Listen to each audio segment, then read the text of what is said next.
Hello નમસ્કાર મિત્રો, મારું નામ છે જામુકિયા નરેશ. હું એક પેન્સિલ સ્કેચ આર્ટિસ્ટ છું. આજ મારો ફર્સ્ટ બ્લોગ છે. તો સવારનો બહારનો નજારો બહુ મસ્ત લાગી રહ્યો છે. સુરત દાદાનો સોનેરી તડકો, સવારની તાજી હવા ખાવા માટે આપણે બહાર જઈએ. આ જુઓ, બાયણે ફોર વ્હીલર પડી છે. ઓ ભાઈ, જોરદાર નજારો બહુ મસ્ત છે.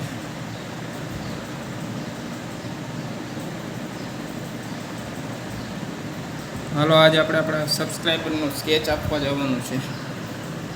પહેલાં એની આઉટલાઇન મારી દઈ. આઉટલાઇન તો મેં કરી નાખી છે, 1 કલાક થઈ બનાવતા. અને હવે એનો ફાઇનલ સ્કેચ બનાવવાનો છે. વિડીયો નથી ઉતાર્યો, પણ આ એનો ફાઇનલ સ્કેચ છે. આવો બહેનો છે મિત્રો. તો એમના ઘરે આપણે આપવા પણ પહોંચી ગયા. આમનું નામ દિનેશભાઈ છે. બધા એમને દનાભાઈ તરીકે ઓળખે છે. અનાજ કરિયાણાના વેપારી છે.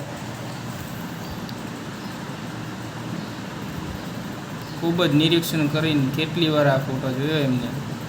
અંતે એવું કીધું, મસ્ત બનાવ્યું છે ભાઈ. સારા રિવ્યૂ મળ્યા. એટલામાં જ આપણે કુરિયરવાળાનો ફોન આવી ગયો. હવે આપણે પાછું સોસાયટીમાં જવું જોઈશું. આપણું એક પાર્સલ આવ્યું છે સ્પ્રે લેવા, ફિક્સિટ. દનાભાઈ મોજમાં આવી ગયા. હાલો, તો આપણે પહેલાં કુરિયરવાળા પાસે જ પહોંચી જઈએ. બે હારે સોસાયટીમાં હારે જ પહોંચ્યા. એમની પાસેથી પાર્સલ લઈ લીધું છે. થેન્ક યુ કુરિયરવાળા ભાઈ.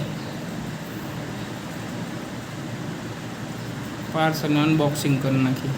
એમાંથી આપણે હવે આવો બોક્સમાંથી સ્પ્રે નીકળ્યો. બધા જેટલા સ્કેચ આપણે એને એક જ હારે બધાને સ્પ્રે મારી દઈ. સ્પ્રે મારતો હતો એટલામાં જ મારો મિત્ર આવી ગયા, હરિકૃષ્ણભાઈ. સ્કેચ જોઈને બહુ રાજી થઈ ગયા. સારા બનાવે છે. આ લક્ષ્મણજી કેમ કોપાયમાન છે બહુ જ. ચાલો, હવે આપણે ગામમાં આને સ્પ્રે મરાવવા જઈએ. ફ્રેમિંગ સોરી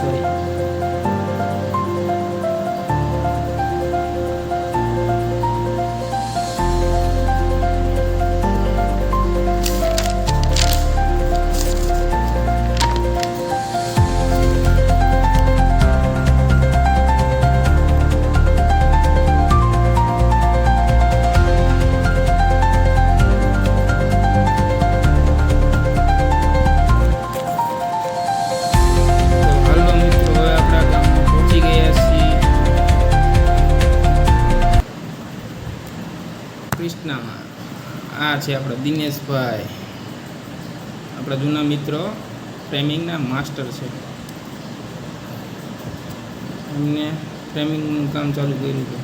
વાહ હનુમાનજી, જો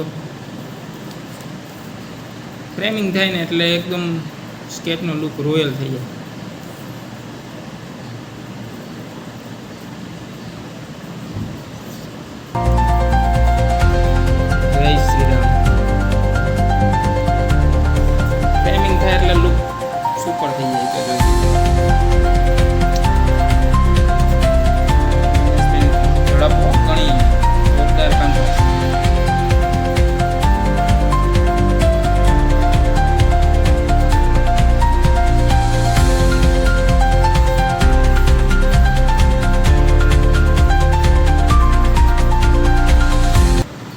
હાલો, તો મિત્રો હવે આપણા બધા સ્કેચ કમ્પ્લીટ થઈ ગયા છે. તો લઈને હવે આપણે ઘર બાજુ નીકળી એક જ સાથે. લાસ્ટ જ બાકી છે, પૂરું થાય એટલે. હા, રામ ભગવાન. વાહ, સરસ. આ બધા ઘરે લાવીને આપણે એક જ હારે મૂકીને જોયા.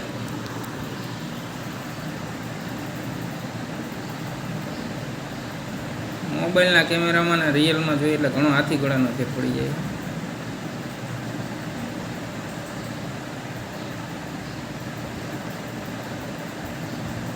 હવે તમને મારો બ્લોગ ગમ્યો હોય તો લાઈક, શેર ને સબસ્ક્રાઈબ કરજો મિત્રો.